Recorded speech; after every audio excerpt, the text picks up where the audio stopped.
Africa Content TV.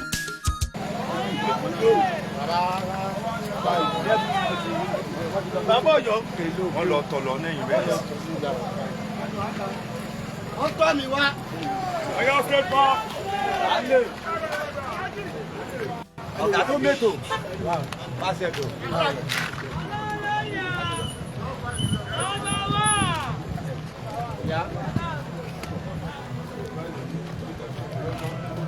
Ṣé kí lè mí tí mo bọ́ ìwà nù?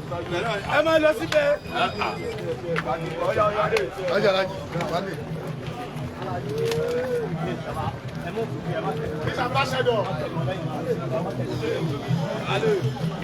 Ẹ bá wá mí tí o máa lọ sókè. Pariwo náà.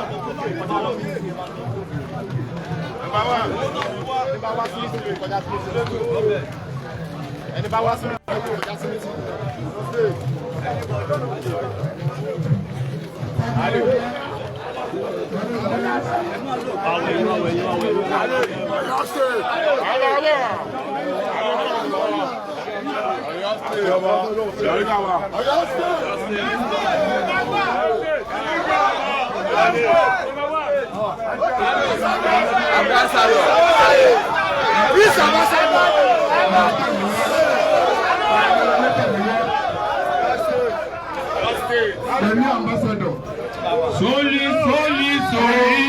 Solidarity forever. Solidarity forever. Solidarity forever. For the union make us free. Solidarity. Solidarity forever. Solidarity forever.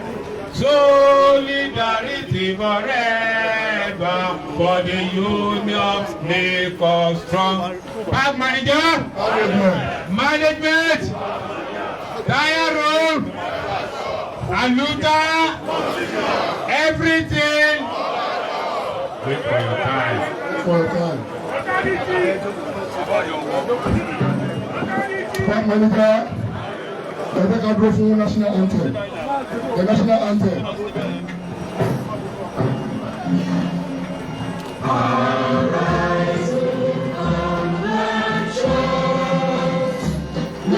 Nigeria's calling to serve our fatherland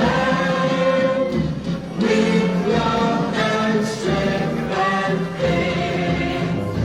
The labor of our heroes past shall never be in vain.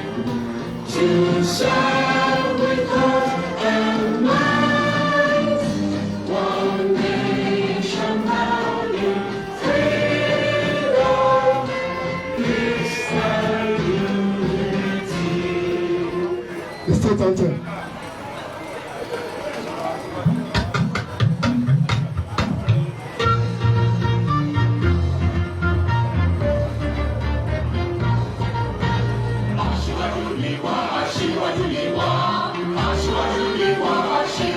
Ipò aṣíwájú ni Ẹlẹ́dùmarè fún wa nípínlẹ̀ Ọ̀yọ́.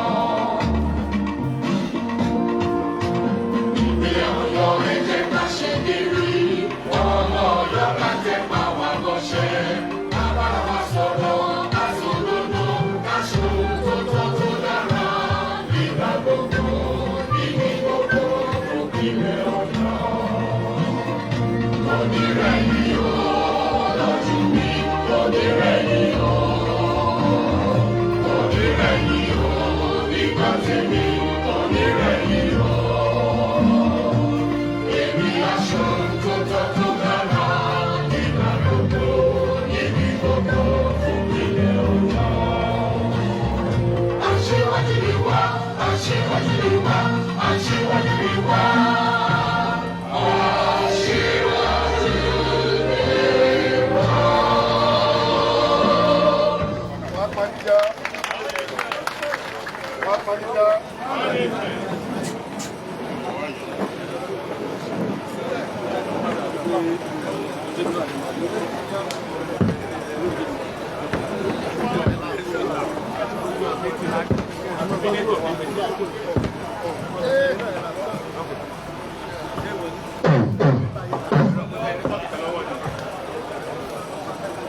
Park manager, management, Aki gbogbo ọmọ ẹgbẹ́ káàbọ̀ sí ìpàdé olóṣooṣù wa.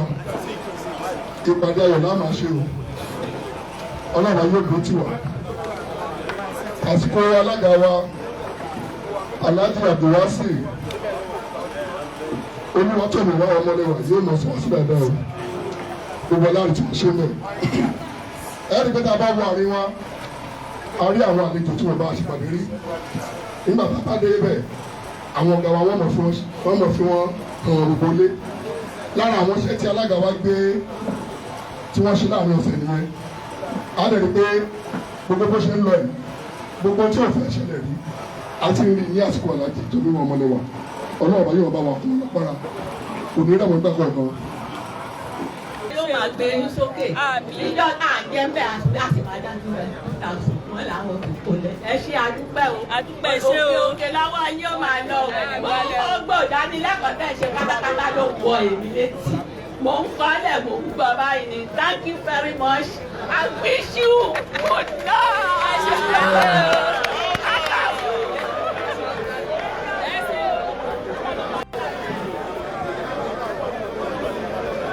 Park manager, management, àwọn Jímọ̀ ògùn ọ̀sọ̀rọ̀. Jímọ̀.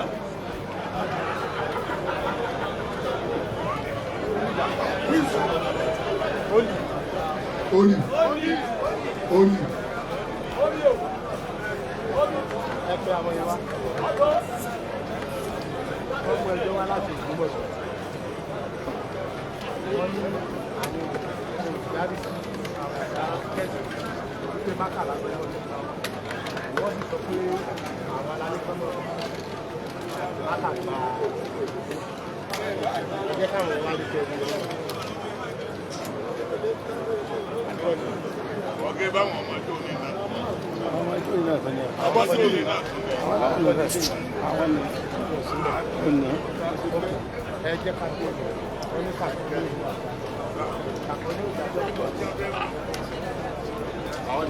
Kí ni ẹ̀sọ́ kó ṣẹlẹ̀? Ẹ má gbé kí ni wọ́n ní. Park manager. Ọlọ́kadà àti heavy truck la invite àti gbogbo àwọn tó bá àwọn èèyàn wọn tó bá wọ pírẹ́tì nílùú Ìbàdàn. So a pè wọ́n tí wọ́n fara hàn yìí. Ẹ̀yin èèyàn wa Hausa wa ó yá ìdílé.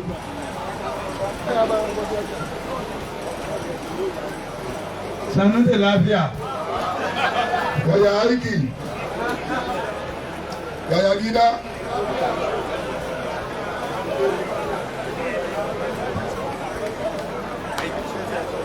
Àwọn ni ẹ̀wọ̀ yìí ẹni tó jẹ́ sí èso wọn nílùú Ìbàdàn wọn náà wà bí àwọn ni wọ́n ń kọ́ndínétì Haúsá nílùú Ìbàdàn sí èso wọn nìyí. Bóyá kí afẹ́fẹ́ sọ̀rọ̀ kẹ́yìn náà dárúkọ ara yín ẹ̀fọ́ Haúsá ẹ̀fọ́ Yorùbá olórí ọ̀dọ́ kọ́kọ́ wá.